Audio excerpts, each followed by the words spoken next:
Good morning, good afternoon and good evening प्यारे बच्चों। Mahindra commerce classes में आप सभी का बहुत बहुत स्वागत है। बच्चों, जैसे कि आप सभी के एग्जामिनेशन जो है वो कंप्लीट हो चुके हैं। अब बारी है आपके एग्जामिनेशन क्वेश्चन को सॉल्व करने की। आपको ये एनालिसिस करना है कि आपके जो एग्जाम देके हैं उसमें टोटल कितने मार्क्स आ रहे हैं।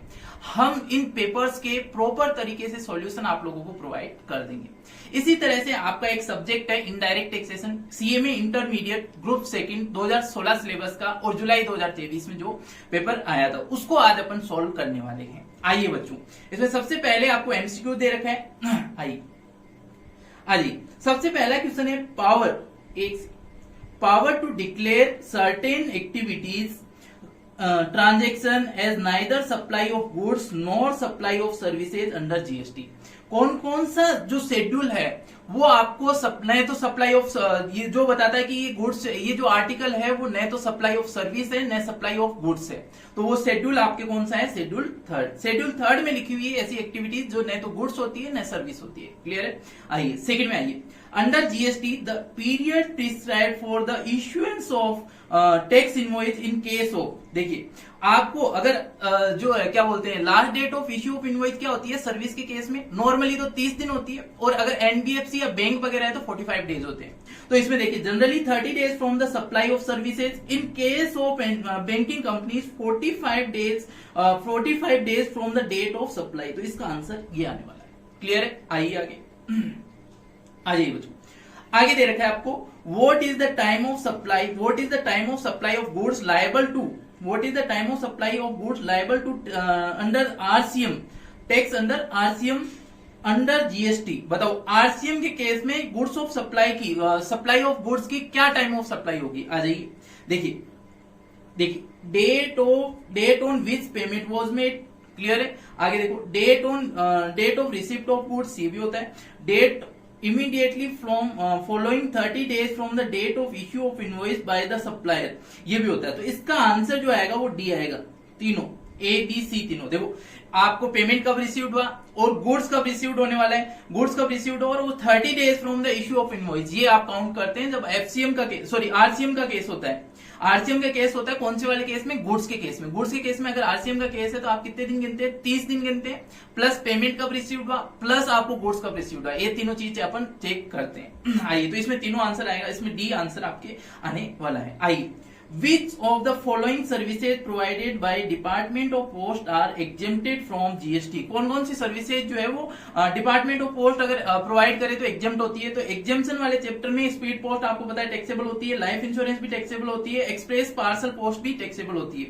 बट एक चीज थी, ऑर्डिनरी पोस्ट जो है वो अगर 10 ग्राम से कम है तो वो वाले केस क्या हो जाता है? पूरा एग्जेम्प्ट हो जाता है। तो ये वाले क्वेश्चन का आंसर आपके बी है। क्लियर है? आइए फिफ्थ में आ जाइए। Value of supply under section 15 of CGST act 2017 is, क्या होता है बताओ? 15 में क्या दे रखा है कि ट्रांजैक्शन वैल्यू को ही वैल्यू ऑफ सप्लाई मान लिया जाएगा, यही तो लिखा हुआ था। आइए तो ये इसका आंसर क्या हो जाएगा? ट्रांजैक्शन वैल्यू आंसर आ जाएगा आपके। आइए प्रिंसिपल सप्लाई में देखिए जीएसटीआर 6 तो आईएसडी ही होती है, आपको पता है। और जीएसटीआर 01 ये रजिस्ट्रेशन का आपको द सप्लाई ऑफ गुड्स और services which constitutes the predominant element of the composite supply. देखो प्रिंसिपल ऑफ सप्लाई पे टैक्स कब लगता है? जब आपके कंपोजिट सप्लाई हो। तो ये वाला केस क्या हो जाएगा? सी का आंसर। एक फर्स्ट आंसर क्या हो जाएगा? सी। तो आप ऐसे कह सकते हो, एक सेकेंड यहां पे लिख सकते हो, यहां पे लिख देता हूं मैं आपके लिए। फर्स्ट आंसर क्या होगा? सी। चलिए सेकंड, थर्ड, फोर्थ और फिफ्थ। आइए सेकंड में देखिए लाइसेंस टू ऑक्यूपाई लैंड। देखो ये कंपोजिशन कंपल्सरी रजिस्ट्रेशन का कोई मतलब ही नहीं है। यहाँ पे सप्लाई ऑफ सर्विसेज होगा, क्योंकि सर्विसेज में आता है। देखो लैंड को अगर खरीद रहा है तो वो बाहर ही हो गया जीएसटी से, अगर लाइसेंस भी दे रहा है तो वो सर्विसेज वाला केस है। तो इसका आंसर आपके क्या आएगा? सेकंड का डी आएगा। क्लियर है? अच्छा थर्ड पे आइए। Return for the input service distributor, IST के लिए कौन सी रिटर्न जाती है? जीएसटीआर 6 जाती है, जीएसटीआर 6। तो इसका आंसर ए आएगा।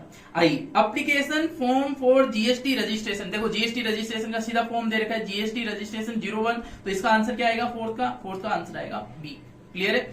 आइए फिफ्थ में आइए। Person who are required to pay tax under reverse charge. कौन सा पर्सन जो है वो लायबल होता है रिवर्स चार्ज के? देखो कंपलसरी रजिस्ट्रेशन आएगा, कोई भी किसी पे भी अगर आरसीएम लग रहा है तो कंपलसरी उसको रजिस्ट्रेशन करवाना पड़ेगा। तो इस फिफ्थ का आंसर क्या आएगा? बी आएगा। इजी क्वेश्चन थे, एमसीक्यूज भी इजी थे और इसके मैच द फॉलोइंग भी इजी क्वेश्चन है बिल्कुल। आइए, अगर आपने सही से नोट्स पढ़े होंगे, आराम से अगर प्रोविजन भी पढ़ के गए होंगे तो ये क्वेश्चन आराम से सोल्व हो रहे होंगे। आइए फिर देखिए सी सेशन में आइए आ जाइए। आपको बोला है Manish a registered supplier of machinery take deduction for depreciation on GST component, देखो of cost of capital goods as per the income tax act 1961। Manish can avail 50% of ITC said component of GST law। देखो इसमें क्या provision था? इसमें एक provision था कि अगर आप जीएसटी कंपोनेंट पे, जैसे मान लो कि आपने कितने रुपए की मशीन खरीदी, फॉर एग्जांपल मान लो यहाँ पे देखो एग्जांपल के थ्रू समझा देता हूँ, 1 लाख की मशीन खरीदी, उसमें 18,000 जीएसटी थी, टोटल आपकी कॉस्ट कितनी पड़ी? 1,18,000। अगर आप 1,18,000 पे इनकम टैक्स में डेप्रिसिएशन ले रहे हैं तो आपको ये जीएसटी की आईटीसी नहीं मिलेगी। और अगर आप 1 लाख पे अगर आप क्या कर रहे हैं डेप्रिसिएशन ले रहे हैं तो आपको ये पूरी आईटीसी मिल जाएगी। तो ऐसा कोई प्रोविजन नहीं था कि अगर आप आईटी जो है डेप्रिसिएशन ले रहे हैं तो 50% अलाउड हो जाएगी या नहीं हो जाएगी। तो ये क्या आएगा? फॉल्स। इसका आंसर आएगा फॉल्स। क्लियर है? आ जाइए आगे बोल रहे हैं Divya person of scheme is eligible to opt for composition levy provided his previous year turnover aggregate 75 lakh. देखो 75 लाख का क्या बोल रहा है? टर्नओवर है। आपको पता है कि स्कीम के केस में टर्नओवर की लिमिट कितनी हो जाती है? स्कीम के केस में टर्नओवर की लिमिट कितनी थी? टर्नओवर की लिमिट आपकी कितनी थी? 75 लाख। और इसमें कितनी है? Exceed rupees 75 lakh. 75 लाख से ज्यादा हो रहा है। कितना हो रहा है? 75 लाख से ज्यादा हो रहा है तो ये क्या हो जाएगा? उसको रजिस्ट्रेशन लेना पड़ेगा। रजिस्ट्रेशन अच्छा एक्सीड हो रहा है, सॉरी एक्सीड हो रहा है तो इसको रजिस्ट्रेशन नहीं लेना पड़ेगा। तो ये क्या हो जाएगा? आपके फॉल्स है। दोबारा देखिए 75 लाख तक थी, 75 लाख तक की थी, अप टू 75 लाख थी, इसमें एक्सीड हो रहा है 75 लाख से, बताओ क्या हो जाएगा? ये फॉल्स है। 75 लाख तक इसको क्या करना पड़ेगा? रजिस्ट्रेशन लेना ही पड़ेगा, कंपोजिशन से बाहर निकलना पड़ेगा इसको। चलो आइए, ITC is not allowed if goods are stolen under GST law। ये तो बिल्कुल सही है, आपको पता था अगर गुड्स आपके चोरी हो जाते हैं, आपने कुछ किसी को दान में दे दिया, कुछ भी हो गया, तो उस केस में उस गुड्स की आपको ITC नहीं मिलती है। तो साफ साफ शब्दों में लिखा हुआ था। इजी है तो IGST would be levied and collection by central government as well as state government on all inter transaction of taxable goods or services। देखो आईजीएसटी कौन कलेक्ट करता है? सेंट्रल गवर्नमेंट कलेक्ट करती है। ये क्वेश्चन बोल रहा है कि सेंट्रल भी करेगी और स्टेट भी करेगी, तो ऐसा पॉसिबल है क्या? नहीं। तो ये भी क्या होगा? फॉल्स होगा। क्लियर है? इसमें लिमिट जो है ना वो कितनी की है? 10 लाख की है। और इस वजह से इसमें क्या लेना पड़ेगा? उसको रजिस्ट्रेशन लेना पड़ेगा। देखो इसमें क्या था? MMNT, आपको याद है? MMNT, नागालैंड, त्रिपुरा, मिजोरम, मणिपुर, ये जो था, ये स्टेट में कितनी लिमिट है? 10 लाख की आपकी लिमिट। क्लियर है? तो ये आपको इजी से, अगर आप पढ़ के गए थे उन स्टेट्स का नाम 3 कैटेगरी में आपको डाल रखा है, 10 लाख, 20 लाख और 40 लाख। 10 लाख वाली लिमिट में आता है नागालैंड। इस वजह से इसके अगर 10 लाख से टर्नओवर एक्सीड हो गया तो इसको क्या करना पड़ेगा? रजिस्ट्रेशन लेना पड़ेगा। इस केस में कितना हो रहा है? 40 लाख हो रहा है, तो इस केस में इसको क्या करना पड़ेगा? रजिस्ट्रेशन लेना पड़ेगा। भले ही एक्सक्लूसिवली गुड्स में सप्लाई कर रहा हूं, फिर भी लिमिट कितनी है इसकी? 10 लाख है। क्लियर है? आइए आगे बोल रहे हैं under the GST palace of supply for post paid telecommunication services will be the, बताओ क्या होगा? Billing address. बिलिंग एड्रेस पे होता है, याद है? बिलिंग एड्रेस सेक्शन कौन सा लगेगा? सेक्शन 12। सेक्शन 12 में लिखी हुई है, अगर कोई बंदा जिसका पोस्ट पेड है टेलीकम्युनिकेशन सर्विसेज ले रहा है तो उसकी बिलिंग एड्रेस पे ही माना जाएगा, प्लेस ऑफ सप्लाई माना जाएगा। Where a person become liable get registered under GST he should furnish application for registration within 30 days. 30 दिन के अंदर अंदर उसको अप्लाई करना पड़ेगा। ये बताया आपको, रिवाइज इनवॉइस इश्यू करते थे अपन ने, देखा था रिवाइज इनवॉइस इश्यू करते हैं, अगर वो 30 दिन के अंदर नहीं करेगा तो वो क्या बोलते हैं, पहले से आईटीसी नहीं ले पाएगा, वो सारी चीजें प्रोविजन देखे थे ना अपन ने। तो 30 डेज के अंदर अंदर उसको रजिस्ट्रेशन के लिए अप्लाई करना पड़ेगा। जहां से वो लायबल हुआ वहां से 30 दिन के अंदर उसको क्या करना पड़ेगा, रजिस्ट्रेशन के लिए अप्लाई करना पड़ेगा। आ जाइए बच्चों, चलिए आगे दे रखा है एक से the frequency to file GSTR 1 is, इसमें देखिए कंपलसरी नहीं है कि मंथली है, क्या है ये, मंथली। हर महीने जीएसटीआर 1 जाती है, हर महीने जीएसटीआर 1 जाती है। वो 1 करोड़ वाला अलग मैटर है, वो अलग चीज है। अब बाकी हर महीने क्या जाती है, जीएसटीआर 1 जाती है। 4 person opted regular scheme of return filing, regular scheme इसने बोल रखा है, रेगुलर स्कीम इसने ऑप्टेन कर रखी है, तो इसकी मंथली रिटर्न जाएगी। क्लियर है, तो इसमें आंसर आता है monthly. Goods and service tax payer identification, GST number के बारे में बोला है कि कितने नंबर का होता है, is stated PAN wise, PAN based, तो ये 15 डिजिट का होता है। कितने नंबर का, 15 डिजिट का। कितने का, 15 का। तो ये 16 गलत था, 15 डिजिट का होता है। एक सेकेंड, आगे आएगी। द चेयरमैन, क्या बोल रहा है, the chairman of the GST council, कौन होता है चेयरमैन जीएसटी काउंसिल का, आपको पता है फाइनेंस मिनिस्टर। कौन होता है, union finance minister, union finance minister. Clear है, आ जाइए। आइए बच्चों, ये एमसीक्यू थे 25, कितने नंबर के आपके, देखिए ये आगे 5 और 5 10 और ये हो गए आपके 5 15 और 5 20 नंबर के एमसीक्यूज थे, बहुत इजी थे। आप चेक कर लीजिए आपके क्वेश्चन कितने सही है और कितने गलत है। सारे क्वेश्चन मैंने कंप्लीट करवा दिए। आइए अब क्वेश्चन नंबर 2 पे आइए। बोल रहा है briefly explain the difference between direct tax and indirect taxation. आपको एक्सप्लेन करना है डायरेक्ट टैक्सेशन और इनडायरेक्ट टैक्सेशन के बीच में डिफरेंस। आइए यहां पे लिखे मैंने, देखिए डायरेक्ट टैक्सेशन और इनडायरेक्ट टैक्सेशन के बीच में क्या क्या डिफरेंस है। एक सेकेंड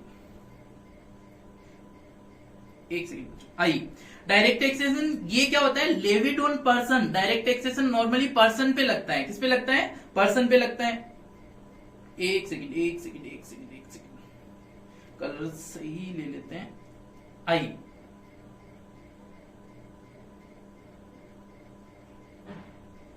चलिए देखिए, एक second,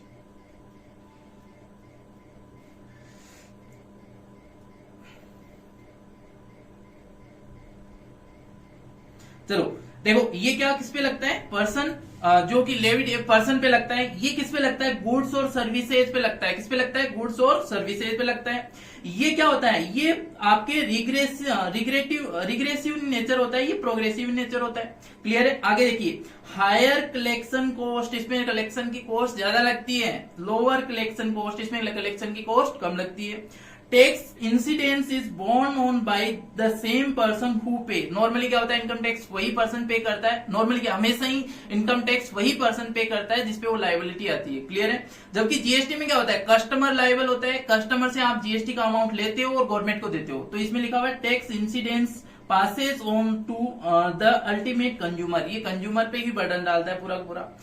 tax amount is determined directly on taxable income. Taxable income पे नॉर्मली क्या होता है, आप अगर नॉर्मली क्या जो डीटी निकालते हैं, टैक्सेशन निकालते हैं, वो स्लैब रेट से आप जो भी वैल्यू, जो आपकी टैक्सेबल वैल्यू होगी उस पे कैलकुलेट करते हैं। और ये क्या करते हैं, tax amount is determined indirectly determined होता है ये।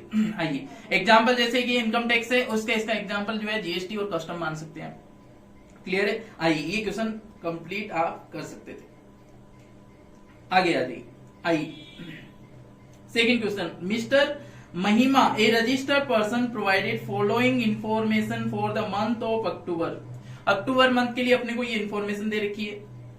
देखिए आपको दे रखा है value of taxable outward supply के लिए ये सब चीजें दे रखी है। देखिए कैलकुलेट क्या करना है अपने को, you are required to briefly discuss the provision related to aggregate turnover under the CGST. Aggregate turnover निकालना है इसका नॉर्मली। तो एग्रीगेट टर्नओवर में आपको पता है सारी की सारी सप्लाई एड होती है। आप सबसे पहले एग्रीगेट टर्नओवर का डेफिनेशन लिखते हैं वहां पे कि इसमें टैक्सेबल सप्लाई, इसमें एग्जेम्प्टेड सप्लाई, नील सप्लाई, सारी सप्लाई इंक्लूड होती है जो आउटवर्ड सप्लाईज होती है। तो देखो सबसे पहले क्या बोल रहे हैं, value of taxable supplies which include 2 lakhs was course of inter state transaction. कोई मतलब नहीं है 8 लाख पूरा का पूरा इंक्लूड करोगे। कितना इंक्लूड करोगे, 8 lakhs पूरा का पूरा इंक्लूड करोगे। यहां देखिए मैंने यहाँ पे आपको सोल्व करके भी दे रखा है, 8 लाख जो है पूरा का पूरा इंक्लूड करने करना है आपको। फिर बोला value of exempted supply, exempted supply की वैल्यू भी आपको क्या करनी है, पूरी की पूरी ऐड करनी है, मैंने भी यहाँ पे ऐड करी है, क्लियर है। आइए फिर बोल रहा है देखो inward supply on which RCM, जिसपे आरसीएम लग रहा है, इनवर्ड सप्लाई को बताओ टर्नओवर में ऐड करोगे क्या, नहीं, तो इसको मैंने क्या लिखा है यहाँ पे, देखिए यहाँ पे मैंने लिखा है नील, इनवर्ड सप्लाई आरसीएम का क्या लिखा है मैंने, नील। आगे आइए फिर बोल रहा है value of supply, value of supply, value of supply कितना है, वैल्यू ऑफ सप्लाई देखो 20 लैक्स, क्या हो गया? देखो 20 लैक्स दे रखा है वैल्यू ऑफ एक्सपोर्ट का, वैल्यू ऑफ एक्सपोर्ट कितना है 20 लैक्स, तो पूरा पूरा ऐड कर देंगे क्योंकि एक तरह से आउटवर्ड सप्लाई है। फिर बोले पेमेंट ऑफ सीजीएसटी और एसजीएसटी, बताओ सीजीएसटी और एसजीएसटी को ऐड करते हैं क्या, नहीं, सीजीएसटी एसजीएसटी ऐड नहीं होगी आपकी। पेमेंट ऑफ आईजीएसटी, आईजीएसटी भी नहीं होगी। बताओ कस्टम ऐड होगा क्या, कस्टम ऐड होता है बच्चों, कस्टम बेसिक कस्टम ड्यूटी आप ऐड करके बाद में जीएसटी लगाते हो ना, कस्टम वाले सॉल्यूशन से भी देख सकते हो, जब आप असेसिंग वैल्यू होती है उस पर आप क्या करते हो, कस्टम ड्यूटी ऐड करते हो, फिर बाद में टोटल अमाउंट आता है उस पर जीएसटी लगाते हो, तो उस हिसाब से भी सोच सकते थे, तो कस्टम आप ऐड करोगे, क्लियर है। तो इसका आंसर आपके आ जाता है, देखिए टोटल एग्रीगेट टर्नओवर कितना आ जाता 32 लैक्स 20,000 प्रॉपर तरीके से इस तरह से सॉल्व करना था, पहले डेफिनेशन लिखते और अच्छे से प्रोविजन लिख के आने थे आपको। चलिए तो ये 9 नंबर का क्वेश्चन था, बिल्कुल इजी था, आपकी ये आंसर आएगा, चेक कर लीजिएगा आपने क्या किया है, क्लियर है। आ जाइए क्वेश्चन नंबर 3, देखिए क्वेश्चन नंबर 3 पे आ जाइए, बोल रहा है डिटरमाइन पैलेस ऑफ सप्लाई का क्वेश्चन आ गया। देखिए इन्होंने इस बार सारे चैप्टरों में से क्वेश्चन लिए, सबसे पहले देखो एग्जाम्पशन में से लिया इन्होंने, एग्जाम्पशन में से लिया, फिर डायरेक्ट एक्शन पहले वाला चैप्टर में से भी इन्होंने क्वेश्चन उठाया, सेकंड वाले चैप्टर जो ये क्या बोलते हैं एग्जाम्पशन वाले में से भी क्वेश्चन उठाया इन्होंने, और फिर देखो पैलेस ऑफ सप्लाई में से भी क्वेश्चन आ गए, पैलेस ऑफ सप्लाई में से भी क्वेश्चन उठाया इसने। देखो क्या बोल रहा है ये, मिस राखी मुंबई की है, board the Mumbai Jaipur train at Mumbai, she sell biscuit packet taken on board by her at Mumbai in train of Pune during the journey. बताओ ये इस वाले केस में बताओ पैलेस ऑफ सप्लाई क्या होगी, आप सोच के बताओ। चलो देखो इधर देखो, एक बंदा है वो ट्रेन में चढ़ रहा है, वो ट्रेन कहां से कहां जा रही है, मुंबई टू जयपुर जा रही है। अब मुझे बताओ, मैंने बताया था ना आपको कि जहां पे गुड्स चढ़ाओगे आप, जहां से आपके गुड्स चढ़े वही की क्या मान ली जाएगी, पैलेस ऑफ सप्लाई मान ली जाएगी। और ये किस में आता है, तो बोले sir 10(1)(2) as per 10 section 10(1)(2) palace of supply क्या होगी, मुंबई होगी, जहां से गुड्स चढ़े हैं वो क्या होगी, पैलेस ऑफ सप्लाई होगी। फिर आइए आगे, mister Mohan and interior decorator है, provides interior decoration services to mister Joy of Australia in relation to his immovable property located in Chennai. मुझे बताओ, ये बोल रहा है कि एक पर्सन है मोहन, उसका जो है वो इंटीरियर डेकोरेशन की सर्विसेज ले रहा है, किससे, मिस्टर जॉय से, जो कि कहां का है, ऑस्ट्रेलिया का है। बताओ इस केस में पैलेस ऑफ सप्लाई क्या होगी, इस केस में जहां पे प्रॉपर्टी स्थित है, जहां पे प्रॉपर्टी स्टेब्लिश है, वहां क्या, उसको क्या माना जाएगा, पैलेस ऑफ सप्लाई माना जाएगा। तो इस केस में क्या आ जाता, चेन्नई आ जाता, क्लियर है। आ जाइए देखो, इसकी प्रॉपर्टी कहां पे स्टेब्लिश है, चेन्नई में, तो चेन्नई इसका आंसर आ जाएगा।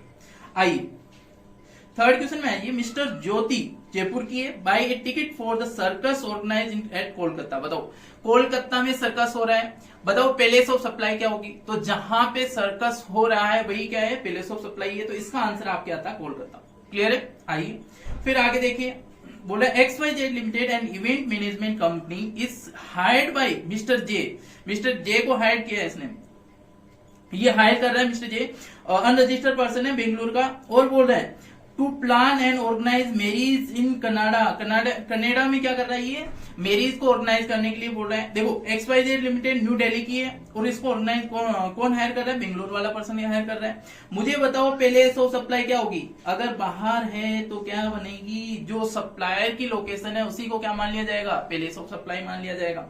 सेक्शन 12(7) में ये चीज लिखी हुई है, मैंने आपको यहाँ पे प्रॉपर तरीके से इनका सॉल्यूशन भी प्रोवाइड कर दिया। लोकेशन ऑफ सप्लायर दिल्ली है और लोकेशन ऑफ रिसिपिएंट बेंगलोर है। अब इस केस में देखो पैलेस ऑफ सप्लाई क्या होगी, 12(7) के हिसाब से लोकेशन ऑफ रिसिपिएंट क्या होगा, location of palace of supply होगी। और लोकेशन ऑफ रिसिपिएंट कौन है, देखो इधर देखो न्यू दिल्ली वाला क्या हो गया, क्या बोलते हैं, प्लेस ऑफ सप्लाई होगी। देखो रिसिपिएंट इसका, एक मिनट, एंगेजमेंट मैनेजमेंट कंपनी, ये कंपनी जो है ये रिसिपिएंट है और ये सप्लायर है, तो इस केस में ये वाला क्या हो जाएगा, प्लेस ऑफ सप्लाई हो जाएगा। क्लियर है, आ जाइए आगे। Shri Ram a registered dealer furnish the following information related to goods sold by it to Mohan trader in course of interstate के केस में गुड्स सप्लाई की है। देखिए मुझे बताइए अपने को क्या निकालना है, वैल्यू ऑफ सप्लाई निकालनी है इस केस में। देखिए according to GST law you are required to determine the value of taxable supply made by the Shri Ram trader. Value of supply आपको कैलकुलेट करनी है नॉर्मली बताऊं तो। देखिए मुझे बताओ प्राइस, जितनी उसने प्राइस चार्ज करी है वो लेंगे क्या, तो बोले सर प्राइस तो कैलकुलेट की है वो तो लेंगे ही, कंफर्म है। चलिए प्राइस ले ली, और बताओ म्युनिसिपल टैक्सेस वगैरह उसने कुछ चार्जेस लगाए हैं वो लेंगे क्या, लगेंगे वो तो। इंस्पेक्शन चार्जेस लगाए हैं लगेंगे क्या, लगेंगे वो तो, नॉर्मल सी बात है, ये कॉस्ट के सारे कॉस्ट के पार्ट है। फिर बोला सब्सिडी रिसीव्ड फ्रॉम, कहां से रिसीव्ड हुई है इसको, Jai Hanuman trust, directly link to price. बताओ एनजीओ से सब्सिडी रिसीव्ड होती है तो बताओ आप वैल्यू ऑफ सप्लाई में इंक्लूड करते हो क्या, नहीं। अगर गवर्नमेंट से रिसीव्ड हो जाती है तो आप इंक्लूड कर लेते हैं, ये एनजीओ से रिसीव्ड हुई है, इस केस में इसको इंक्लूड नहीं करना है आपको। आ जाइए देखिए फिर फिफ्थ में आएंगे, late fee for delayed payment. Delay payment में क्या करा है इसने, डिले पेमेंट किया था, इस वजह से इसने लेट फीस लगाई है, बट वेव्ड, उसने माफ कर दी। ध्यान से देखना, वेव्ड सबको अच्छे से पढ़ना, उसने माफ कर दी। अब बताओ नॉर्मल सी बात है, उसको क्यों काउंट करेंगे अपन, अगर उसने माफ ही कर दी उस चीज को तो अपन वैसे भी काउंट नहीं करेंगे। आगे क्या बोल रहा है, वेटेज, आगे क्या बोल रहा है ये, weightage charges paid by the Mohan trader on behalf of the mister Ram trader. ये मोहन ट्रेडर ने पे कर दिया राम ट्रेडर के बिहाफ पे, सप्लायर के बिहाफ पे रिसिपिएंट ने पे कर दिया, तो भी क्या करोगे आप, पहले इसमें वैल्यू ऑफ सप्लाई में ऐड कर दोगे। क्लियर है, आ जाइए बच्चों। तो ये क्वेश्चन भी बहुत इजी था, 7 नंबर का क्वेश्चन दिया वैल्यू ऑफ सप्लाई में से। देखिए सारे चैप्टरों में से क्वेश्चन आ रहे हैं, वैल्यू ऑफ सप्लाई में से भी क्वेश्चन आ गया। आगे आइए देखिए रिवर्स चार्ज क्या बोलते हैं, रिवाइज्ड, एक सेकेंड, आपको रिवाइज टैक्स इनवॉइस के बारे में लिखना है और रिसिप्ट वाउचर के बारे में लिखना है। यहां पे मैंने लिखा है, देखो फटाफट पढ़ लो एक बार। रजिस्टर, देखो वैसे नॉर्मली बताऊं तो रिवाइज टैक्स इनवॉइस होता है वो क्या होता है, आपने जैसे ही मान लो कि 30 दिन कंप्लीट हुए, इसके जैसे आपने रजिस्ट्रेशन के लिए लायबल हो गए, आपको रजिस्ट्रेशन करवाना था, आपने करवाया नहीं, आप 30 दिन के अंदर अंदर उसको कंप्लीट करवा देते हो, तो जो बीच का टाइम है जहां पे आपने एप्लीकेशन करी, जहां पे आप लाइबल हुए, इन दोनों के बीच का जो टाइम है, इसमें आपने जो टैक्सेबल सप्लाई करी है उसका इनवॉइस वापस से इश्यू करना पड़ता है, उसको क्या कहा जाता है, रिवाइज इनवॉइस कहा जाता है। यहां पे मैंने लिखा भी है, देखिए सेक्शन कौन से में लिखा हुआ है, 1332 में। एक सेकेंड बच्चों, अजी a registered person may within 1 month फ्रॉम the date of issue of registration and as may be prescribed, मतलब जहां से उसको रजिस्ट्रेशन मिला है वहां से 1 महीना गिन लो, और जो भी प्रिस्क्राइब्ड हो, इश्यू ए रिवाइज इनवॉइस उसको इश्यू करना पड़ेगा अगेंस्ट द इनवॉइस ऑलरेडी, उसने ऑलरेडी इश्यू कर रखे हैं उनके बिहाफ पे उसको एक नया रिवाइज, जो रिवाइज इनवॉइस है वो इश्यू करना पड़ेगा। नॉर्मली क्या होता है, देखो इधर देखो, आपने रजिस्ट्रेशन करवाया, आपने जो 30 डेज के अंदर अंदर आपने रजिस्ट्रेशन करवा लिया, इसके बीच में आपने सप्लाई की होगी, अब सप्लाई के लिए गवर्नमेंट ने बोला नॉर्मली आप इनवॉइस इश्यू कर दो। अब जब आपके पास रजिस्ट्रेशन आ जाएगा तो आप एक रिवाइज, आप जो है रिवाइज इनवॉइस इश्यू करोगे उन बंदों को, आप उनको क्या करोगे, रिवाइज इनवॉइस इश्यू करोगे, जो पहले आप इनवॉइस इश्यू कर चुके हो उनके लिए। और वो कहां कब तक करना है, रजिस्ट्रेशन की डेट, जो रजिस्ट्रेशन आपको मिला है, सर्टिफिकेट मिला है, वहां से 30 दिन गिन लीजिए, कितने दिन, 30 डेज के अंदर अंदर करना है। Issued during the period beginning with the effective date of registration, जहां से आप रजिस्ट्रेशन के liable, till the date of issue of certificate, जहां से आप रजिस्ट्रेशन के लिए लायबल हुए थे वहां से लिख लीजिए, काउंट कर लीजिए date of issue of certificate, जहां पे आपको सर्टिफिकेट इश्यू है वहां तक।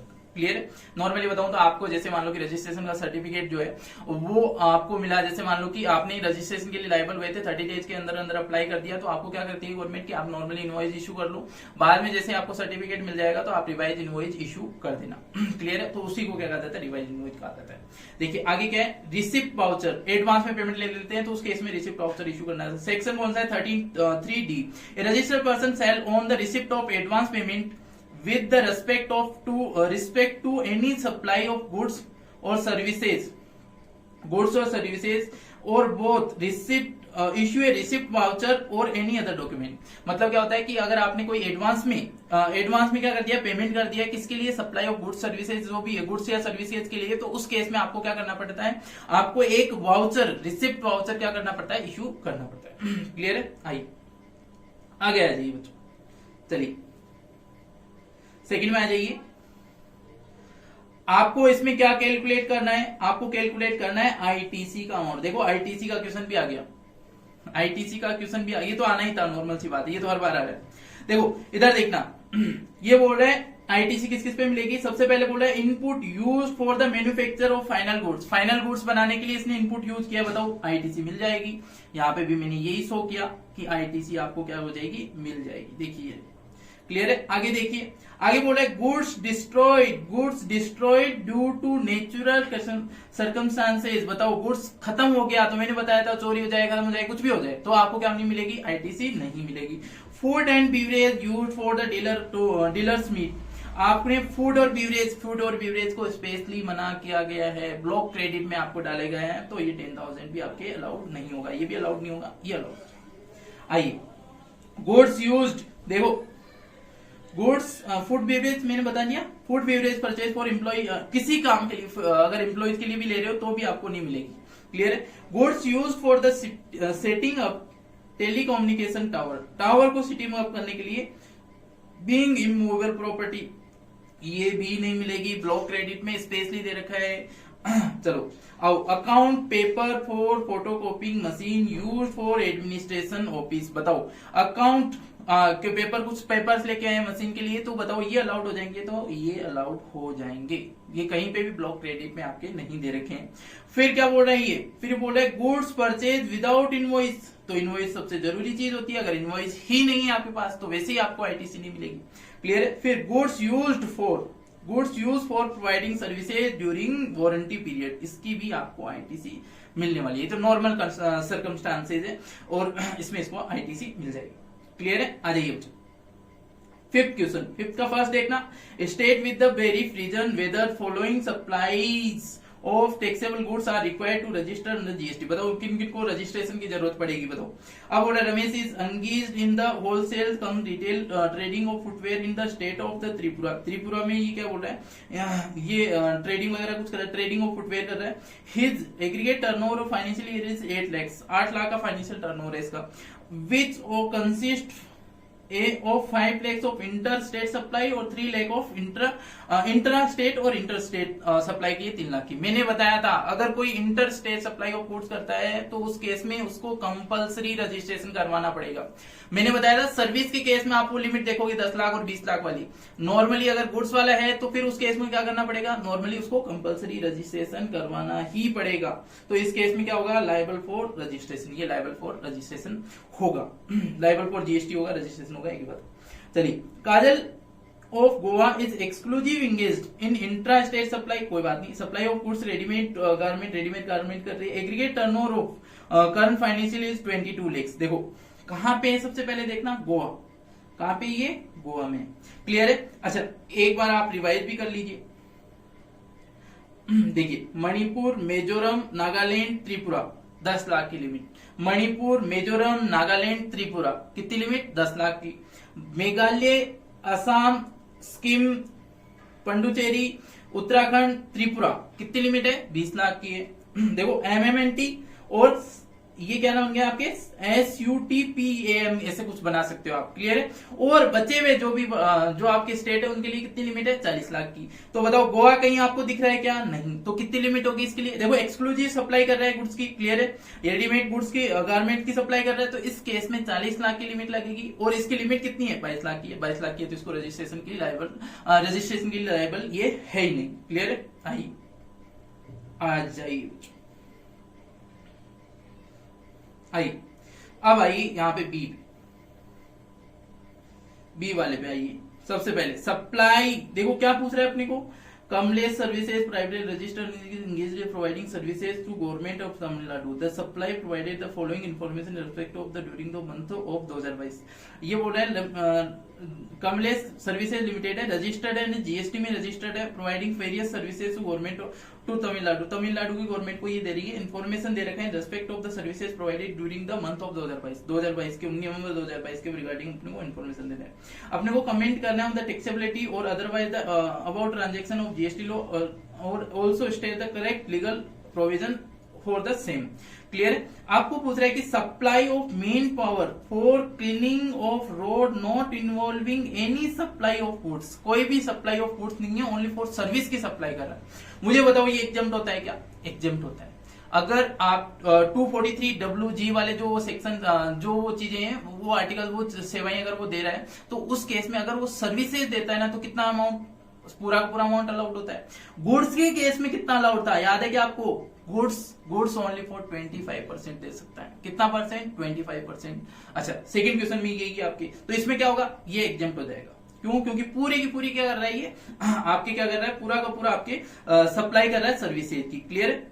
तो आ जाइए सेकंड में आइए। सेकंड में क्या बोल रहा है ये? Services maintenance of street light in municipal area, replacement of the different light and other spare along with the maintenance, generally replacement of defunct light, other spares constituting 35% of goods। देखो 35% of services, supply of services का 35% का क्या है ये? 35% का good supply कर रहा है। बताओ कितनी लिमिट थी? 25%। या तो पूरी सर्विस दे रहे हो पूरा एग्जाम, आप गुड्स कितना दे सकते हो? 25% दे सकते हो। 35% दे रहा है तो क्या हो जाएगा ये? टैक्सेबल। ये देखिए यहाँ पे मैंने लिखवा है भी, आपको इधर देख लीजिए। जीएसटी पहले वाले केस में एक सेकंड यहाँ पे आपके पूरा लाइबल होगा प्योर सर्विसेज 243 के सर्विसेज, और जीएसटी इसके लिए लगेगी आपको 25%। आपको देखा था मैंने इस केस में 35 लग रहा है, 25% जो है वो अलाउड होता है, तो 35 लग रहा है तो इस केस में ये टैक्सेबल हो जाएगा। अरे फिर क्या बोल रहे हैं ये? Services for Voucher distribution provided under the training of the program for which 70% of total expenditure borne by the government। अगर देखिए अगर कुछ भी ट्रेनिंग देती है गवर्नमेंट तो अगर 75% खर्चा गवर्नमेंट कर रही है तो उस केस में आपके क्या हो जाता है? पूरा का पूरा क्या हो जाता है? आपके एग्जेम्प्ट हो जाता है। इस केस में कितना खर्चा कर रही है? 70%। तो ये क्या होगा? टैक्सेबल होगा। मैंने यही लिखा है यहाँ पे, टैक्सेबल होगा पूरा पूरा। आगे आइए, services render to water and sewerage collection. आप क्या कर रहे हैं? सर्विसेज दे रहे हैं वाटर एंड सर्विस, ये 243W की सर्विसेज होती है, तो इस केस में ये पूरा का पूरा क्या हो जाएगा? एग्जेम्प्ट हो जाएगा। यहाँ पे मैंने एग्जेम्प्ट ही आपके लिखा। आ जाइए अब आइए सी में। आ जाइए बच्चों सी में। Explain the whether the following articles would be amount of supply of 76। बताओ सप्लाई है कि नहीं, ये चीज चेक करनी थी आपको। देखो सप्लाई वाले चैप्टर का भी क्वेश्चन दिया इस बार, सप्लाई वाले चैप्टर से भी क्वेश्चन है, हर चैप्टर में से क्वेश्चन उठे। आइए अब बोला Vishnu limited have a factory in Kolkata, A depot of Delhi, both these establishment are registered in respective state, finished goods are sent for the Kolkata factory to the New Delhi depot without considering so that the same can be sold। बताओ ये Vishnu limited है, factory है कोलकाता में और इसका depot जो है ना वो दिल्ली में। क्लियर है? और इसने क्या करा है? ये अपने उसको अपने डीम्ड डिस्ट्रिक्ट पर्सन को सप्लाई कर रहा है। आपको पता है विदाउट कंसिडरेशन भेजेगा तो भी क्या हो जाएगी? वो सप्लाई तो मानी जाएगी। आपको पता था ना वो आईटीसी अगर क्लेम कर सकता है तो उस केस में आपको वैल्यू ऑफ सप्लाई जीरो भी ले लोगे तो कोई बात नहीं, क्योंकि वो आईटीसी ले लेगा, आपको टैक्स पे करना होगा, तो एक ही बात है जीरो इफेक्ट पड़ेगा। ये प्रोविजन अपन ने देखा था। लेकिन ये सप्लाई तो है, क्या है? सप्लाई तो है, तो इस वजह से इसको सप्लाई तो माना जाएगा। भले आप डीम्ड डिस्ट्रिक्ट पर्सन को फ्री ऑफ कॉस्ट कोई भी सर्विसेज दो, गुड्स दो, कुछ भी दो, तो आपकी क्या मानी जाएगी? सप्लाई तो मानी जाएगी। I Mahesh is lawyer, Mahesh is lawyer है in Mumbai. His sister who is settle in the France में सेटल हुई है। वेल नोन आर्टिस्ट जो है sought artist services from the free of cost with the respect of newly constructed residency Mumbai. कोई lawyer है, उसकी बहन जो है वो फ्रांस में रहती है और उसका आर्टिस्ट का काम है। क्लियर है? और उसने लॉयर ने ये सर्विसेज ली है। मुझे बताओ ये टैक्सेबल होगी कि नहीं होगी? तो ये सप्लाई होगी कि नहीं होगी? तो import of services for personal purpose not supply, supply नहीं होती है। ध्यान रखना, अगर इंपोर्ट कर रहे हो बिजनेस के लिए तो उस केस में क्या हो जाएगी? वो सप्लाई मानी जाएगी और आरसीएम लगेगा। याद है ना, आरसीएम लगेगा। तो ये पर्सनल पर्पज के लिए ले रहा है तो कोई भी नहीं है। ओआईडीआर पे लगता है, ध्यान रखना, ओआईडीआर की सर्विसेज लेते हो तो आपके लगता है और आरसीएम लगेगा, सप्लाई मानी जाएगी उसको। देखो अब determine the time of supply for the time of supply का क्वेश्चन भी है। टाइम ऑफ सप्लाई निकालो, टाइम ऑफ सप्लाई कैलकुलेट करनी है। हर क्वेश्चन में से, हर चैप्टर में से आपके क्वेश्चन दिया है इस बार। टाइम ऑफ सप्लाई का क्वेश्चन भी दिया है। देखो टाइम ऑफ सप्लाई का हर बार मोस्टली आता ही है, हम एक्सपेक्ट कर रहे सप्लाई में से भी क्वेश्चन दिया है आपके, क्या बोलते हैं आगे कंपोजिशन का भी क्वेश्चन है इसमें।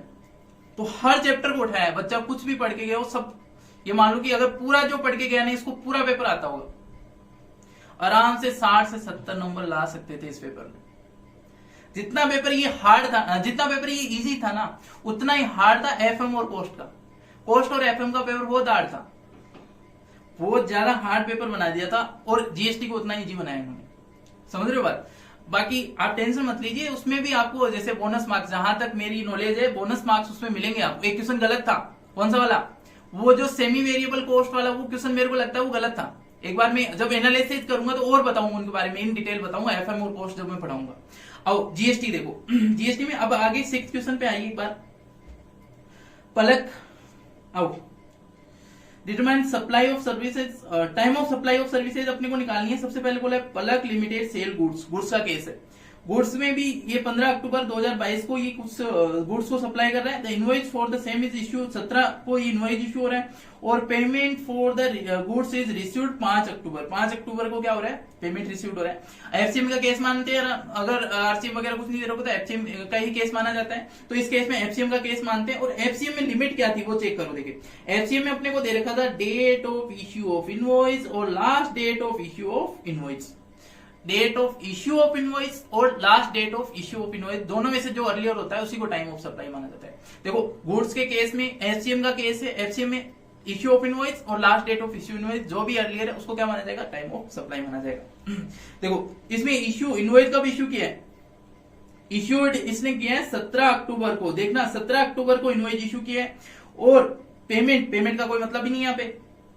सेल टू, ये देखो सप्लाई कब हो रही है? 15 अक्टूबर। मैंने बताया था वो अगर नॉर्मली अगर गुड्स जो है मूवेबल होता है, तो जब आपके क्या होता है गुड्स ट्रांसफर हो गया या डिलीवर हो गया तभी क्या माना जाता है उसको? Last date of issue of invoice माना जाता है। अब इस केस में 15 अक्टूबर हो गया, तो 15 अक्टूबर और 17 अक्टूबर दोनों में से जो अर्लियर है, तो 15 अक्टूबर टाइम ऑफ सप्लाई इसका आंसर था। आइए आ जाइए बच्चों, सेकंड क्वेश्चन में आइए। Mahadev limited provided services to Raj limited on 10 November 2022। Mahadev limited issue एक invoice for the services of 14 November 2022। The payment is received by bank account of Mahadev limited 20 November 2022 and is record in the books of accounts on 30 November 2022। देखो सबसे पहले कौन सा case है? ये service का case है। फिर देखो ये सर्विस का भी कौन सा केस है? एफसीएम का है, क्योंकि आरसीएम यहाँ पे कहीं पे कुछ लिखा हुआ नहीं है। क्लियर है? आरसीएम का केस वैसे भी नहीं है, एफसीएम का है। अब एफसीएम में मैंने देखा था, आपको बताया था, क्या देखते हो? क्या विद इन द टाइम हुआ है? टाइम लिमिट के अंदर इनवॉइस इश्यू है या नहीं हुआ है? अगर नहीं हुआ है with in time limit invoice issued, अगर टाइम लिमिट के अंदर हो गया है 30 दिन के अंदर, 30 दिन गिनते थे नॉर्मल में 30 दिन, एनबीएफसी में 45 दिन। Last date of issue of invoice में आपने देखा था 30 दिन, जनरल के केस में 45 दिन, एनबीएफसी के केस में। अगर वो हो चुके हैं तो उस केस में क्या करना है? Date of issue of invoice, जो भी आपने जो भी डेट है इश्यू ऑफ इनवॉइस की, और date of receipt, payment receipt हुआ है, दोनों में से जो अर्लियर पेमेंट रिसिप्ट हुआ, और दूसरी क्या चीज? Date of issue invoice, issue of invoice, date of issue of invoice, और जब पेमेंट रिसीव्ड हो।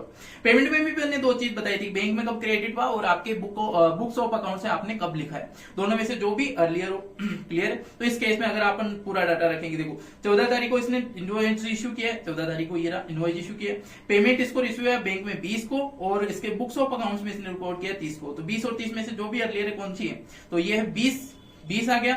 20 और 14 नवंबर में से कौन सा अर्लियर है? 14 नवंबर, तो आंसर आएगा 14 नवंबर। क्लियर है? आ जाइए आगे आ जाइए। देखिए बी, आपको क्या करना है? Composition levy scheme under CGST. देखो कंपोजिशन से भी क्वेश्चन आया इस बार। कंपोजिशन में क्या बोल रहे हैं? Laxman is a manufacturer of altered water and extreme goods. ये देखो ये वो गुड्स हैं जिनको कंपोजिशन के लिए लायबल ही नहीं होते, कंपोजिशन स्कीम में जा ही नहीं सकते हैं। तो ये तो वैसे ही आपको देखते ही पता चल जाना चाहिए, अल्टर्ड वाटर और आइसक्रीम देखते ही पता चल जाना चाहिए कि कंपोजिशन के लिए ये कंपोजिशन ऑप्ट करने के लिए एलिजिबल नहीं है। तो इसको क्या कर दोगे? पहले बार कर देना, ये वर्ड पढ़ते ही बार कर देना, टर्नओवर वगैरह कुछ नहीं देखना आपको। तो ये क्वेश्चन तो यही खत्म हो गया। ठीक है, आगे देखो फिर सेकंड क्वेश्चन देखना, Urmila limited 2 branches, Kerala branch और चंडीगढ़, दिल्ली में कोई ब्रांच है इसकी और दिल्ली में कोई ब्रांच है, ये क्या नाम, 2 ब्रांच है इसकी, केरोल बाग एंड वर्क चौक, चंदी चौक इन दिल्ली, दिल्ली में इसकी ब्रांच है। हैविंग सेम पेन, दोनों के सेम पेन है। और केरल ब्रांच जो है ना उसने ओप्ट कर रखा है नॉर्मल स्कीम, नॉर्मल स्कीम में केरल ब्रांच जो है उसने नॉर्मल स्कीम में ले रखा है। और उर्मिला लिमिटेड ने वांट कर रही है कि हम कंपोजिशन केस लें चंदई के केस में। अब देखो चंदनी के वर्क जो है उसके केस में, अब इधर देखना पूरी बात सुनो।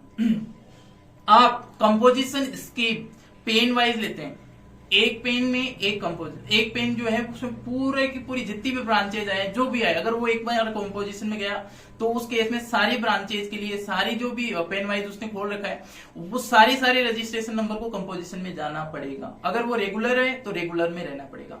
ऐसे नहीं है कि ये ब्रांच तो कंपोजिशन की है, ये ब्रांच आपके रेगुलर की, ऐसे नहीं चलेगा। तो मैंने यही लिखा कि नो, ये कंपोजिशन के लिए लायबल, कंपोजिशन में नहीं जा सकता। यहाँ पे ना नॉट एलिजिबल, एलिजिबल नहीं है क्योंकि कंपोजिशन स्कीम जो होती है वो पेन वाइज होती है। क्लियर है? आगे आई थर्ड क्वेश्चन देखिए, Bharat Maharashtra opt for composition scheme during the year 15 February 2020 its turnover is 150 crore long can be continue with the composition levy. देखो इसका 15 फरवरी के बाद में टर्नओवर जो 150 करोड़ चला गया, तो 150 करोड़ जैसे ही गया उसको रेगुलर में ट्रांसफर होना पड़ेगा।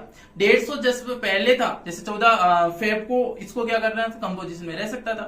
14, 13 जो पीछे की डेट थी उसमें तो कंपोजिशन में रह सकता है, और 15 के बाद में उसको रेगुलर में जाना पड़ेगा।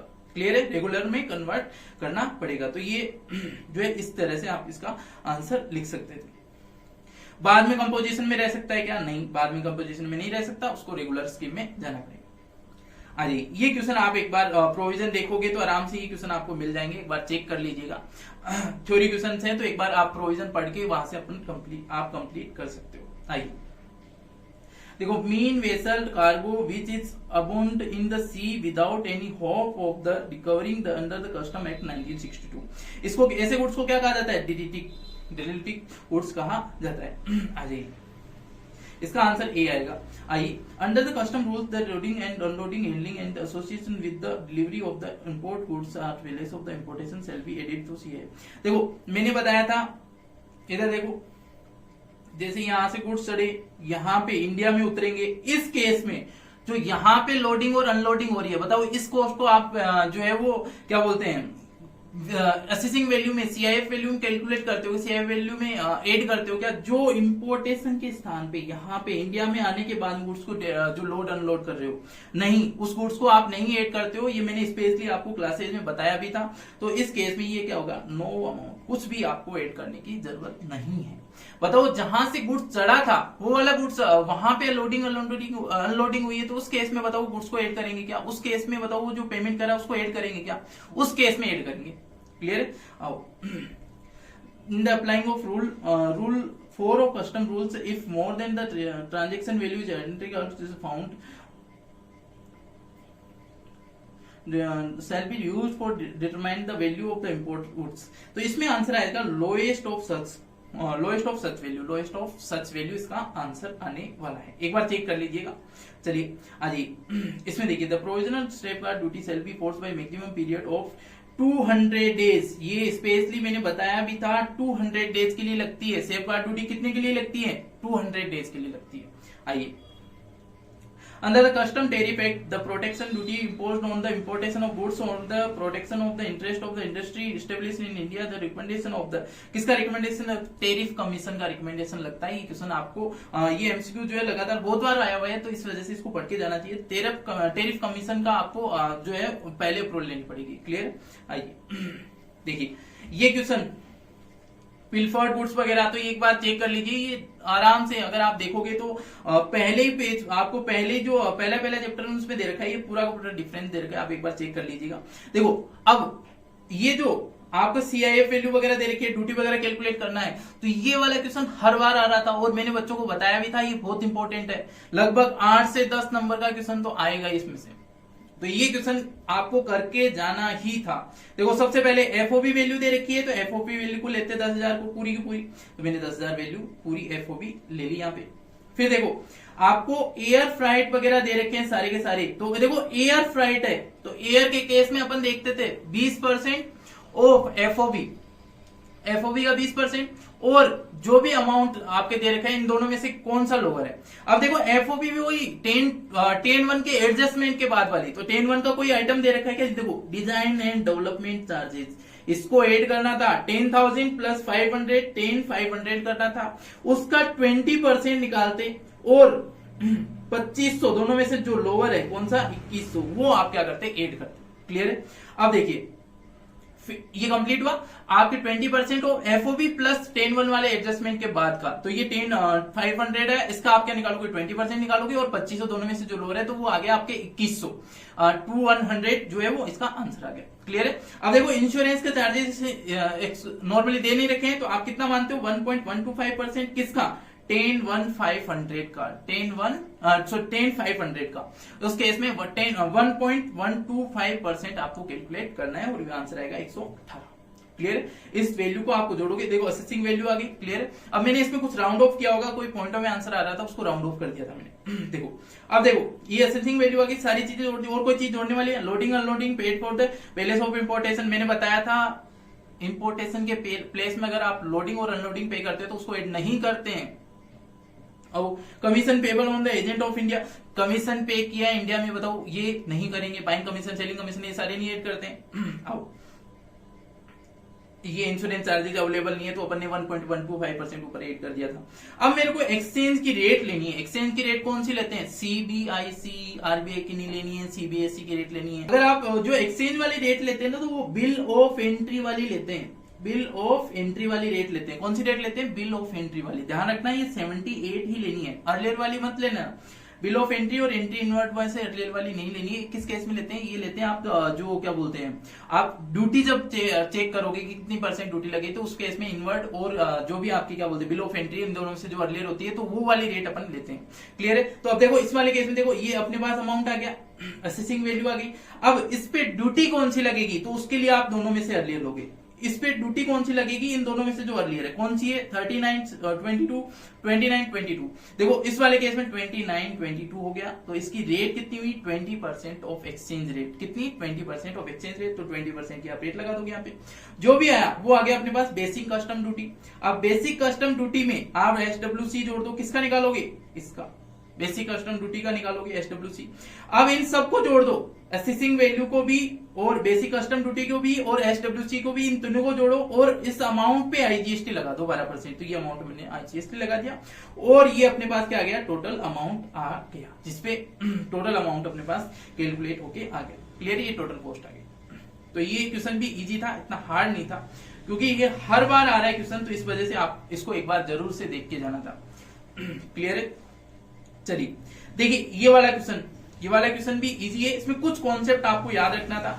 आपको जो है वो ड्यूटी ड्रॉबैक नहीं मिलेगा, इन कॉन्सेप्ट के हिसाब से आप खुद सोल्व कर लीजिएगा। इसको मैं बता देता हूं। फिर भी अगर आपको ड्यूटी ड्रॉबैक आपने ड्यूटी पेड नहीं किए तो आपको ड्यूटी ड्रॉबैक नहीं मिलेगा। अगर एक सेकेंड, अगर आपने ड्यूटी ड्रॉबैक, आपकी ड्यूटी ड्रॉबैक जो है वो मार्केट प्राइस से कम है, मार्केट प्राइस जो है वो ड्यूटी ड्रॉबैक जो है वो मार्केट प्राइस से ज्यादा है, सॉरी, तो उस केस में भी आपको ड्यूटी ड्रॉबैक नहीं मिलेगा। फिर मैंने बताया ड्यूटी ड्रॉबैक अगर 50 रुपए से कम है तो भी आपको ड्यूटी ड्रॉबैक नहीं मिलेगी। अब बोला है ड्यूटी ड्रॉबैक जो है एफओबी जो है वो 1% और एंड 500 दोनों में से अगर कम है, अगर इससे भी बिलो है तो उस केस में आपको ड्यूटी ड्रॉबैक नहीं मिलेगा। Duty drawback not exceed 1/3 of FOB, FOB से ज्यादा नहीं हो सकती, 1/3 ऑफ एफओबी से ज्यादा नहीं हो सकती है। इंपोर्ट प्राइस जो है वो क्या होनी चाहिए, एफओबी प्राइस से कम ज्यादा होनी चाहिए। मार्केट प्राइस भी क्या होनी चाहिए, ज्यादा होनी चाहिए। ये चीजें चेक करके आपको आंसर निकालने थे। इसका आंसर मैंने यहाँ पे भी दिया आपको। एफओबी प्राइस जो है अगर पहले वाले में मार्केट प्राइस से कम है तो नॉट अलाउड होगा, और इस वाले केस में अलाउड हो जाएगा, इस वाले केस में नॉट अलाउड होगा, इस वाले केस में देख लीजिए नॉट अलाउड होगा। एक बार देख लीजिए, इस वाले केस में अलाउड होगा, ये वाला केस में अलाउड होगा। अगर 1% एंड 500, देखना 500 मैंने लिखा है एंड, मतलब इसमें 1% से नीचे तो है लेकिन 500 से नहीं है, 8 to 5 है, इस वजह से ये पूरा का पूरा अलाउड हो जाएगा आपको। क्लियर है? चलिए ये अपन ने जीएसटी का पेपर पूरा कंप्लीट सोल्व कर लिया है। अब नेक्स्ट टारगेट अपने को कौन सा लेना है? ओएमएस। ओएमएस का पेपर पूरा कंप्लीट सोल्व करेंगे और उसके बाद में कोस्ट और एफएम का क्वेश्चन जो पेपर जो है कंप्लीट सोल्व करेंगे। फर्स्ट ग्रुप में जाएंगे, कोस्टिंग का पेपर पूरा सोल्व करेंगे। राहुल सर आपको डीटी, एफए और जो कंपनी अकाउंट्स है वो कंप्लीट करवाएंगे। मेरा टारगेट है लो का एक बार देख लेंगे लास्ट में, क्योंकि वो थ्योरिकल सब्जेक्ट है, बाद में देखेंगे सबसे पहले। इसके बाद में मैं उठाऊंगा कोस्टिंग फर्स्ट ग्रुप की, फिर ओएमएस को देखेंगे अपन, फिर कोस्ट एफएम को देख लेंगे और फिर बाद में इनडायरेक्ट टैक्सेशन अपने हो ही गया, लो वगैरह जो भी चीज बची वो अपन बाद में देख लेंगे, कंप्लीट कर लेंगे। आज की वीडियो में इतना ही देखते हैं। नेक्स्ट वीडियो में अपन आगे के जो भी आपके पेपर्स हैं उनको कंप्लीटली सॉल्व करेंगे। अगर आप लोगों को ये से सॉल्यूशन चाहिए तो मेरे को व्हाट्सएप पे कांटेक्ट कीजिए। व्हाट्सएप नंबर आपको डिस्क्रिप्शन में मिल जाएगा, वहां पे कांटेक्ट कीजिए। आप लोगों को नोट्स भी प्रोवाइड कर दिए जाएंगे और ये जो सॉल्व मैं करके पेपर रख रखा हूँ ये भी आपको प्रोवाइड कर दिए जाएंगे। बहुत बहुत धन्यवाद बच्चों, थैंक यू सो मच।